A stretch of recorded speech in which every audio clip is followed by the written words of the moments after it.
अस्सलाम वालेकुम। आज के इस एग्जांपल में हम देखेंगे show that the anchor ring contains all three points namely elliptic, parabolic and hyperbolic on the surface. इस एग्जांपल में हमने शो करना है कि जो एंशर रिंग होता है उस पे तीनों पॉइंट्स लाई करते हैं, एलिप्टिक भी, पैराबोलिक भी और हाइपरबोलिक भी, किसी भी एक सरफेस के ऊपर। ये हमने इस क्वेश्चन में शो करना है। तो उसके लिए कोई भी एक हमारे पास सरफेस होगी, सरफेस के ऊपर एंशर रिंग होगा।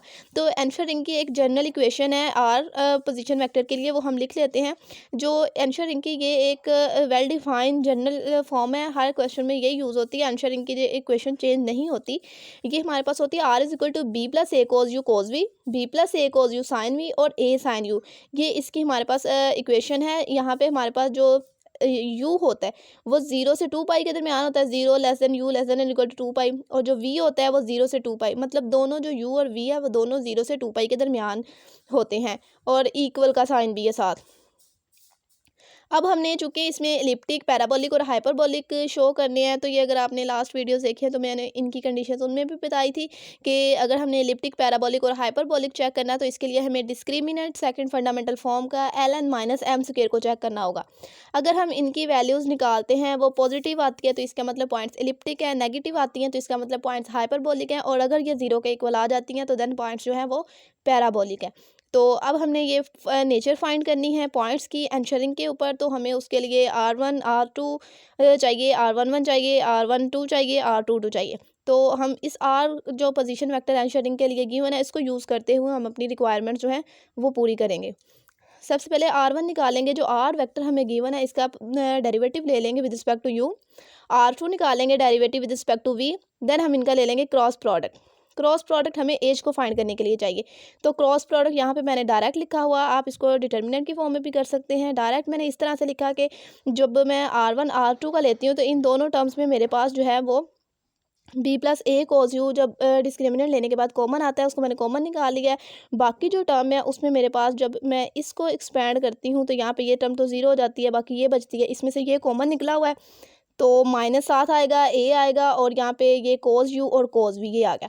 माइनस लगा के जब हम मैं सेकंड कॉलम के साथ इसको करूँगी, सेकंड कॉलम से स्प्लिट करूँगी ऊपर से रो भी, तो ये वाली टर्म जीरो हो जाएगी, ये आंसर आ जाएगा। इसमें से भी B plus A cos U common है, बाकी ये वाला जो माइनस है वो तो ख़त्म हो जाएगा, माइनस और माइनस ख़त्म हो जाएगा, और जो जे के साथ माइनस होता है वो यहाँ पे आ जाएगा। तो ये वाली चीज़ कॉमन है, यहाँ पे ए कोज यू साइन भी बच जाएगा। जब मैं इसको थर्ड कॉलम को स्प्लिट करूँगी तो आंसर में मेरे पास यहाँ पे भी B plus A cos U common निकला हुआ है। तो बाकी जो चीज़ है वो यहाँ पे बचती है माइनस ए साइन यू और कोस स्क्वायर वी।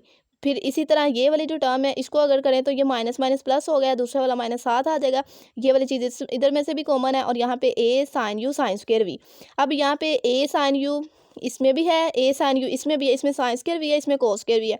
तो ए साइन यू कॉमन आएगा, और उसके अलावा जो sine square you plus cos square you होगा उसकी जगह 1 पुट कर देंगे तो ये हमारे पास जो है वो आंसर आ जाएगा। अब हमें ई एफ जी चाहिए एज को फाइंड करने के लिए। तो हम ई निकालेंगे, एफ निकालेंगे और जी निकालेंगे। ई एफ जी को निकालने के सिंपल से फॉर्मूले, ई हमारे पास डॉट प्रोडक्ट होता है आर वन का आर वन के साथ, एफ हमारे पास डॉट प्रोडक्ट होता है आर वन का आर टू के साथ, और जी होता है आर टू का आर टू के साथ डॉट प्रोडक्ट। तो सिंपली हम इनके डॉट प्रोडक्ट लेके इनकी वैल्यूज़ निकालेंगे। ई की वैल्यू ए स्क्वायर, एफ की वैल्यू 0 और जी की value B plus A cos U whole square. और एज का हमारे पास फॉर्मूला है under root E G minus F square. तो यहाँ पे ई जी का हम फॉर्मूला लगाएंगे, एफ वाली टर्म ख़त्म हो जाएगी, 0 है, तो ये जो स्क्वायर है इनके साथ इसके साथ अंडर रूट ख़त्म हो जाएगा, और इसकी वैल्यू आएगी a into b plus a cos u. अब जो हमारे पास एलिप्टिक, पैराबोलिक और हाइपरबोलिक फाइंड करने के लिए डिस्क्रिमिनेंट ln-m² है, उनको फाइंड करने के लिए हमें R11 R12 और R22 की ज़रूरत है। तो वो हम फाइंड कर लेंगे। यहाँ पे R1 जो हमने निकाला हुआ उसी से R11 आ जाएगा, उसका again derivative with respect to u लेंगे, और R12 जो R1 वाला वेक्टर है उसका again derivative with respect to v लेंगे, और R2 जो हमारे पास है उसका again derivative with respect to v लेंगे। तो ये हमारे पास रिक्वायर्ड कंपोनेंट्स आ जाएंगे। अब यहाँ पे हमने एल एम एन के फार्मूलाज लगाने हैं और उनकी वैल्यूज़ निकाल लेनी है। एक तो ये फार्मूलाज है जो मैं इस क्वेश्चन में यूज़ कर रही हूँ। उसके अलावा यहाँ पे मेरे पास जो, अगर आपने लास्ट लेक्चर देखा है तो उसमें जो है वो मैंने ट्रिपल प्रोडक्ट वाले फार्मूलाज यूज़ किए थे। आप वो भी यूज़ करते हैं, कर सकते हैं। अगर आप वो यूज़ करते हैं तो भी आंसर सेम आता है, ये यूज़ करते हैं तो भी, इन दोनों का आंसर जो है वो सेम आते हैं। लेकिन यहाँ पे अलग मेथड यूज़ करने का मतलब ये है कि आप जो है वो दोनों मेथड से फेमिलियर हो जाएं, फिर पेपर में आपको जो भी याद रह जाए आप वो यूज़ कर सकें। तो मेथड कौन सा यूज़ करना है, इससे इफेक्ट नहीं होता, आपकी जो वैल्यूज़ है वो सही आनी चाहिए। तो यहाँ पे मैंने जो है वो ये वाला फार्मूला यूज़ किया है कि जो HL होता है वो R11 डॉट N के इक्वल होता है। तो n हमने निकाल लिया हुआ है, यहाँ पे R11 है और डॉट लेना है हमने n के साथ ओवर h। तो n हमारे पास एक्चुअली में क्या होता है कि HN is equal to R1 cross product R2। R1 का R2 के साथ क्रॉस प्रोडक्ट लेके अगर उसको h पे डिवाइड करते हैं तो वो हमारे पास n के इक्वल होता है। यहाँ पे हमने उनकी वैल्यूज़ निकाल लेनी है और फॉर्मूले में लगा देनी है। तो यहाँ पे इसकी जो वैल्यू है वो a आ जाएगी, m की वैल्यू R12 का डॉट प्रोडक्ट n के साथ, और n जो है वो R22 का डॉट प्रोडक्ट n के साथ ओवर h। ये हमारे पास इनकी वैल्यूज़ आ जाएंगी। अब बेशक आप दूसरे फार्मूला से इनकी वैल्यूज़ निकालें या फिर इस फार्मूले से, इससे कोई भी फ़र्क नहीं पड़ता। अब जो हमारा टारगेट है वो ये है कि हमने डिस्क्रिमिनेंट की वैल्यू फाइंड करनी है। तो डिस्क्रिमिनेंट हमारे पास है ln minus M square. ln minus M square, इसमें हम वैल्यूज़ पुट करेंगे तो हमारे पास जो है वो m की वैल्यू तो 0 है, ये ख़त्म हो जाएगा। ln की वैल्यू ये और ये दोनों वैल्यूज़ जब हम लगाएंगे तो वो a into b plus a cos u answer आ जाएगा।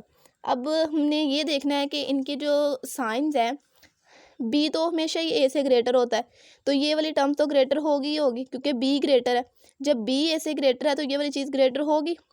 अब हमारे पास ये वाली जो सारी टर्म है ये पॉजिटिव होगी या नेगेटिव होगी या ज़ीरो होगी, ये इस कोस यू पे जो है वो डिपेंड कर रही है, क्योंकि हमें यहाँ पे u की वैल्यू गिवन नहीं है।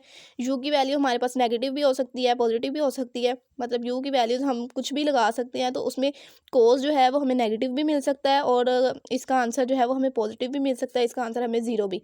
तो इसका मतलब ये जो सारा का सारा discriminant ln minus M square है ये डिपेंड कर रहा है कोस यू पे। अब कोस यू पे कैसे डिपेंड करा, यहाँ पे हमारे पास इसके 3 केसेस हैं कि कोस यू जो है वो पॉजिटिव कब होगा, कोस यू ज़ीरो कब होगा और कोस यू नेगेटिव कब होगा। पहला जो केस है वो हमने उसमें ये लेना है कि जब कोस यू का आंसर पॉजिटिव आएगा।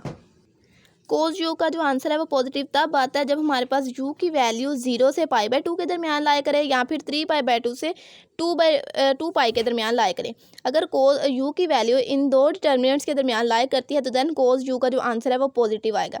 जब कोस यू का आंसर पॉजिटिव आएगा तो डिस्क्रिमिनेंट भी पॉजिटिव हो जाएगा। जब डिस्क्रिमिनेंट पॉजिटिव होगा तो हम कह सकते हैं कि हमारे पास जो सारे के सारे पॉइंट्स हैं वो इलिप्टिक पॉइंट्स हैं। अब यहाँ तक हमारे पास अगर हम लिख देते हैं तो यहाँ तक क्वेश्चन की जो कंडीशन है वो सेटिस्फाइड हो जाती है। अब हमने इसका सेकंड केस और थर्ड केस देख लेना है, लेकिन यहाँ पे एलिप्टिक पॉइंट्स की थोड़ी सी कंडीशन को आगे थोड़ा सा एक्सप्लेन किया है। अगर आप वो पढ़ लें तो जो आइडिया है वो क्लियर हो जाएगा। लेकिन यहाँ तक भी अगर आप लिखते हैं, अगले वाली जो चीज़ मैंने लिखी हुई वो नहीं भी लिखते तो भी आपका क्वेश्चन ठीक कंसिडर होता है। यहाँ पे एलिप्टिक पॉइंट्स को ही थोड़ा सा एक्सप्लेन किया है कि जो पॉइंट्स होते हैं टोटस points corresponding to these values of u की उन वैल्यूज़ के कॉरस्पॉन्डिंग जो हमारे पास पॉइंट्स होते हैं वो उनका जो डिस्टेंस होता है वो बी से ग्रेटर होता है। बी से ग्रेटर होगा फ्रॉम एक्सिस ऑफ रोटेशन, तभी तो हमारे पास उसका आंसर पॉजिटिव आएगा। तो जो उस सूरत में हमारे पास पॉइंट्स होंगे टोटस पॉइंट्स जिनका डिस्टेंस एक्सिस ऑफ रोटेशन से ग्रेटर होगा, वो जो पॉइंट्स होंगे उनको हम एलिप्टिक पॉइंट्स बोलते हैं। तो इनको यहाँ पे वर्डिंग में लिखा हुआ, आप simply ln minus M square discriminant में वैल्यूज पुट करके देखो, अगर आंसर पॉजिटिव आता है तो हम वहीं से कह देंगे कि जो पॉइंट्स है वो एलिप्टिक पॉइंट्स है। और ये वाले जो पॉइंट्स होते हैं ये आउटसाइड पॉइंट्स होते हैं जो कि हम बी सी ए की रोटेशन से फाइंड करते हैं। अब ये वाली जो इतनी वर्डिंग में चीज़ लिखी हुई है ये एक्स्ट्रा चीज़ है समझने के लिए, ये आप ऐड करते हो क्वेश्चन में तो भी ठीक है, ऐड नहीं करते तो भी ठीक है। अब इसका सेकंड केस देखते हैं। सेकंड केस ये है कि जब u हमारे पास π/2 या 3π/2, वहाँ पे हमने फर्स्ट केस में ये देखा था कि u जो है वो 0 से π/2 के दरमियान हो या फिर 3π/2 से 2π के दरमियान हो। लेकिन यहाँ पे जो u है वो या तो π/2 हो या फिर 3π/2 हो। तो देन हमारे पास जो कोस यू की वैल्यू है वो 0 हो जाएगी। जब कोस यू की वैल्यू 0 होगी तो जो discriminant ln minus M square है वो भी 0 हो जाएगा। जब ये डिस्क्रिमिनेंट 0 हो जाएगा तो हमारे पास जो सारे के सारे पॉइंट्स होंगे π/2 और 3π/2 पे वो पैराबोलिक पॉइंट्स हो जाएंगे। अब इसका भी यहाँ तक आप लिख देते हैं तो ठीक है। अब आगे इसकी थोड़ी सी एक्सप्लेनेशन ये है कि जो v है वो वेरी कर रहा होगा उस पॉइंट्स पे जो कि सर्कल पे लाई कर रहे होंगे जिनका रेडियस b होगा, और ये जो पॉइंट्स होंगे वो या तो टॉप पे होंगे या फिर बॉटम पे, क्योंकि 0 की वैल्यू तभी होती है या फिर वो टॉप पे होगा या बॉटम पे, उनके दरमियान में ये लाई नहीं कर सकता। तो जो हमारे पास सरफेस है वो बी से ए की रोटेशन के दरमियान में मिलती है। थर्ड केस हमने ये लेना है कि जब हमारे पास u है वो π/2 से 3π/2 के दरमियान लाया करे। तो जब u जो π/2 से 3π/2 के दरमियान होता है तो cos u की वैल्यू जो होती है वो नेगेटिव हो जाती है। जब cos u की वैल्यू नेगेटिव होगी तो discriminant ln minus M square negative हो जाएगा उस पॉइंट्स पे, और जब ये वाली सारी चीज़ नेगेटिव हो जाएगी तो उस पर जो सारे के सारे उस रीजन में पॉइंट्स होंगे वो हाइपरबोलिक पॉइंट्स हो जाएंगे। यहाँ तक इसका भी जो हमारे पास रिक्वायरमेंट्स है वो पूरी हो गई। इसमें हमने बताया कि जो पॉइंट्स होंगे टोटस corresponding to these values of u are at a distance. अब ये नेगेटिव है तो इनका डिस्टेंस लेस होगा बी से। जैसे हमने फर्स्ट केस में देखा था वो पॉजिटिव थी तो उनका डिस्टेंस बी से ग्रेटर था, और ये डिस्टेंस बी जो है बी से लेस होगा एक्सिस ऑफ रोटेशन से। तो जो पॉइंट्स होंगे इस कंडीशन में हमारे पास जिनका डिस्टेंस लेस होगा वो हाइपरबोलिक पॉइंट्स होंगे, और ये वाले जो पॉइंट्स होंगे ये इनसाइड होंगे। इनसाइड का मतलब ये है कि इनके नेगेटिव आंसर्स आएंगे, और ये इनसाइड टू द सर्कल होंगे, और ये हमारे पास बी डी ए की रोटेशन से फाइंड होंगे।